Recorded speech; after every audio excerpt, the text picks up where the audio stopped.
I sailed out past the breakwater to begin a long, downwind ride across Lake Ontario. All morning the weather stations had been reporting west winds at 30 to 40 knots and up to 3-meter waves. This was playtime for Humbly, my 24-foot shark sailboat. We had been out many times in these conditions, and Humbly always surfed along downwind under main and storm jib at exhilarating speeds ahead of the crests. For about an hour Humbly went faster than she had ever gone before. She surfed down 3-meter waves, and in the gusts, the pressures turned into humming in the hull and vibration on the tiller. There was tremendous pressure on the mast and rigging. The rudder was kicking up a rooster tail. At about 4 o'clock, we were between 6 and 8 miles from the south shore. The mother of all waves picked Humbly up, turned her sideways and heeled her almost 90 degrees. It bumped the bottom of the boat and boosted me off balance off of the seat. I felt like a volleyball set up for a spike.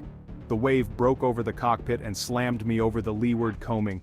Somewhere in the tremendous rush of water I took my left hand off the tiller, and the next thing I remember is hanging in the water on the port side, reaching up and over the transom grasping the tiller with my right hand. Then the boat tilted to windward and I lost my grip and went underwater. When I came back to the surface, the boat had righted herself and rounded up into the wind with her stern about 6 feet away. I swam for it and lunged for the motor but missed it by just 6 inches and went underwater again. I had missed my only chance. Rage waved over me and I screamed, "You dumb country fuck!" The rage passed almost immediately. Humbly sailed away towards the south shore. I started to think. I was alone. I was wearing Farmer John wetsuit bottoms and a Mustang floater coat. Inside the left sleeve pocket were 3 small aerial flares. There was a whistle, 2 small flashlights, and $2.75 in change in the side pockets. I was barefoot. The floater coat and wetsuit kept me buoyant, so I thought that my biggest danger was hypothermia. I hooked up the beaver tail attached to the floater coat to try to reduce heat loss from my crotch. I could see the far shore when the larger waves lifted me, and even though the boat was still only a few hundred feet away, I started cheering her on. Humbly was headed south on her drunken course. I imagined that when she hit the rocks along the shoreline, there would be a movie-style explosion with flame and smoke that would attract attention and help. Until then, my choices were to either curl up and float to conserve heat, or to swim towards shore. I decided to swim. I still had 2 flares. My fragile game plan was to swim towards the shore. When Humbly's sails disappeared, I would know that Humbly had hit the shore. The search would start, and then I could fire off the last 2 flares, and then rescuers would come out and get me. Simple. First, I had to learn how to swim. Other than swimming back to my windsurfer after a fall, I had not been swimming for over 20 years. The floater coat kept my head above water but would not allow a normal swim stroke, and the neoprene wetsuit bottoms kept trying to flip my legs up and put my face in the water. I found that the best compromise was a combination of breaststroke and pedal kick, which kept me moving forward very slowly and somewhat upright. I stroked slowly and watched my boat get smaller.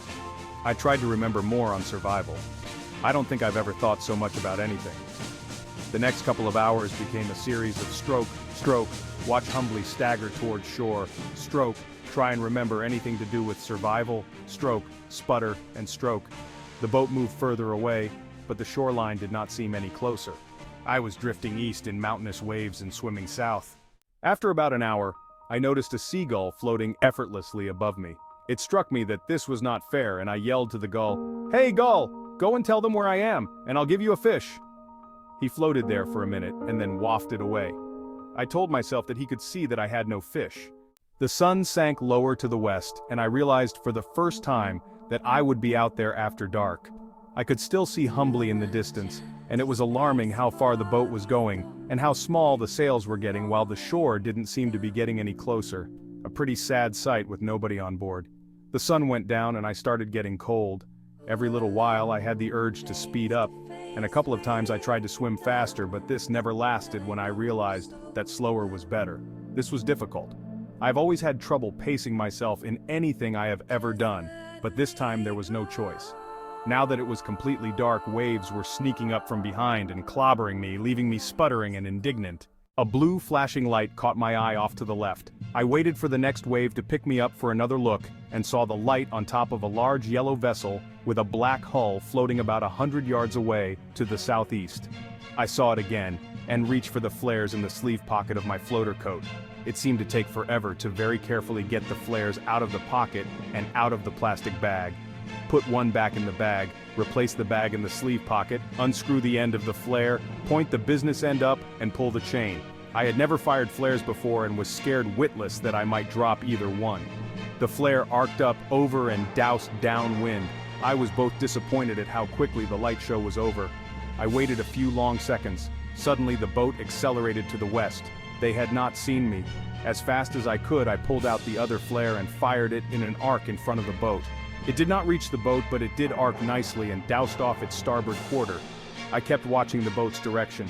No change, no change, no change. The boat kept on going and disappeared to the west.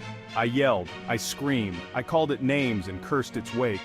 When I calmed down, I realized that I was upset that I now had a long way to swim. I decided that I was still going to make it swimming, but I didn't want to. I wanted a ride.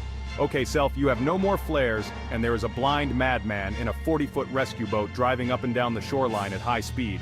Just my luck he'll come back and nail me in the head. I settled down into a slow routine of stroking and started to daydream. Strokes, more strokes, more strokes, more strokes.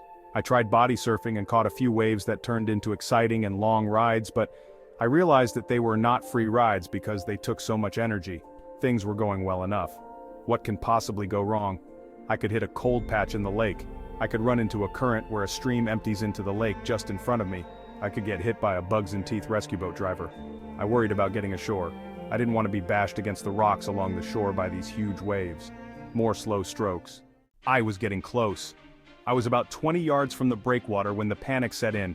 I was now close enough to the rocks to use them as reference points, and I didn't seem to be getting any closer. How could I come this far to get pushed away from the rocks by a current? I ran out of breath and rested, collected my wits, and went back to the slow stroke game plan that had been successful for so long.